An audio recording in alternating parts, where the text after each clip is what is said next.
أن هذه هي آخر عبارات أتحدث بها بهذه الصفة. عارفين ليه؟ لأن الانقلابيون رأوا أن المجلس القومي لحقوق الإنسان يتعين إعادة تشكيله بانقلابيون مثلهم. هذا هو نهج الانقلابيون.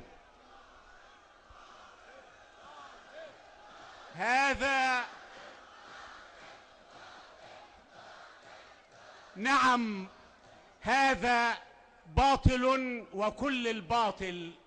هذا هو نهجهم الحقيقي، هو استئصال كافة ما يرونه تيارا إسلاميا أو مواليا للتيار الإسلامي من كافة مؤسسات الدولة. لكننا نقول لهم نحن عائدون في كل مؤسسات الدولة. أقول لحضراتكم، حفيدي الذي يبلغ من العمر 10 سنوات سألني: لماذا تذهب إلى ربعة يا جدو؟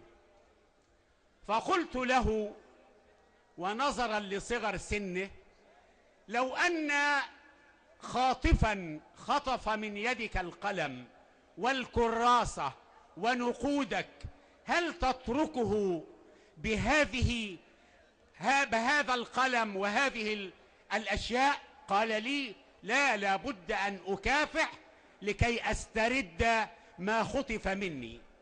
فقلت له: إن الانقلابيون خطفوا كل استحقاقات الشعب المصري، خطفوا مجلس الشعب، مجلس الشورى، الجمعية التأسيسية الأولى، ثم مؤسسة الرئاسة. فهل ترضى أن تترك إرادتي تخطف وألا أذهب إلى ربعة العدوية؟ فقال لي: إني فخور بك يا جدي. هذا هو النشء الذي يتعين أن نربي فيه كيف نناضل من أجل استرداد حقوقنا. احنا عايزين نقول ببساطة شديدة أن الحديث الشريف يؤكد على أنه يتعين علينا أن نناضل باليد وباللسان وبالقلب.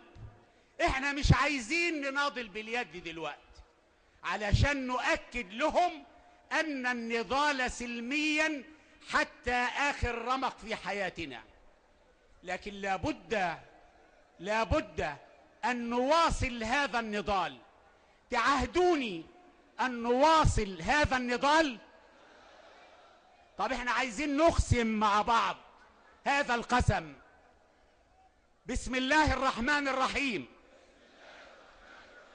أقسم بالله العظيم أن أواصل نضالي وكفاحي، أن أواصل نضالي وكفاحي بكافة أشكال الطرق السلمية حتى عودة الدستورية وعودة الرئيس المنتخب. هذا قسم بيننا وبينكم، لابد أن نترجم هذا القسم.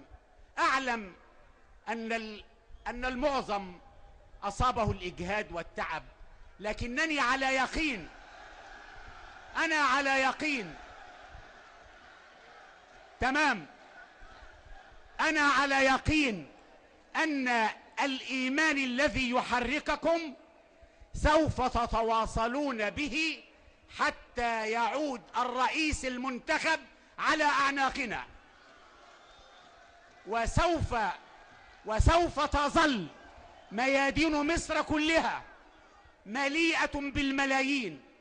وأنا أقول أنهم لن ينجحوا في فض هذه الاعتصامات مهما أوتوا من قوة. وأنا أقول لهم حتى فرضا لو نجحتم، وهذا غير وارد، سوف تنتقل هذه الاعتصامات إلى كل مدينة وكل مركز وكل محافظة وكل شارع وكل حارة وكل بيت في مصر سوف يتحول إلى اعتصام من نوع ربع العدوية.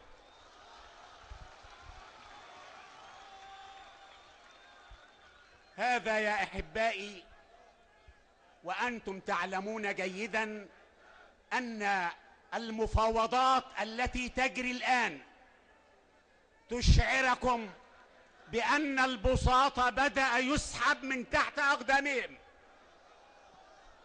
هذه المفاوضات التي لم يعلن عن كنهها، وإن كانت بعض التسريبات تدل عليها، أن هذه الاعتصامات التي ملأت ميادين مصر كلها استطاعت أن تلقن الانقلابيون درسا لن ينسوه.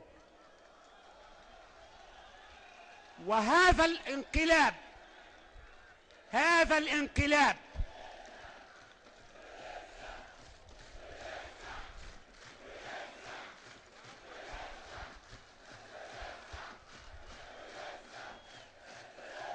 السيدات والسادة، نحن لا نقول حديثا لمجرد أن نلهب مشاعر الجماهير أو ندغدغ حواسهم.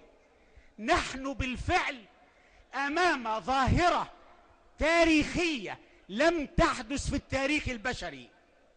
هذه الظاهرة أن الجماهير المدنية، وليس صحيحا أن التيارات الإسلامية فقط هي التي تعتصم، بل إن الشعب المصري كله يعتصم في هذه الميادين. هذا الشعب الذي فاق على خدعة كبرى اسمها 30 يونيو، فلتسقط 30 يونيو من عقل الشعب المصري، ولنتذكر أن الثورة الحقيقية هي ثورة 25 يناير. كل ما تلاها هو ثورة مضادة بامتياز، فلتسقط الثورة المضادة، تسقط الثورة المضادة. الشعب يريد إسقاط الانقلاب، الشعب يريد إسقاط الانقلاب. وطالما أننا نكمل المشوار فلا يمكن أن ننسى الشعار الذي يؤكد ثوار أحرار. هنكمل المشوار، كمل المشوار، ثوار أحرار، هنكمل المشوار.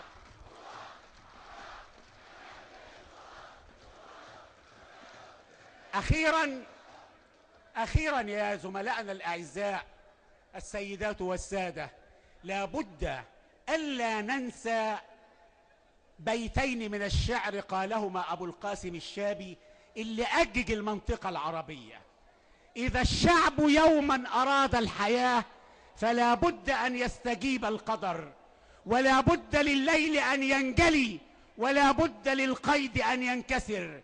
وها هي القيود تنكسر وتتحلل يوما بعد يوم، ها هو الشعب المصري يعود مرة أخرى إلى كرسي السلطة قريبا، وسوف يأتي الرئيس محمد مرسي العياط محمولا على أعناقنا في فترة قليلة قاربة. أنا في نهاية كلمتي أعاهدكم وأعاهد نفسي على أن أواصل نضالي وكفاحي معكم حتى تعود الشرعية طبقا للقسم الذي أقسمناه الآن. وشكرا لكم، والسلام عليكم ورحمة الله.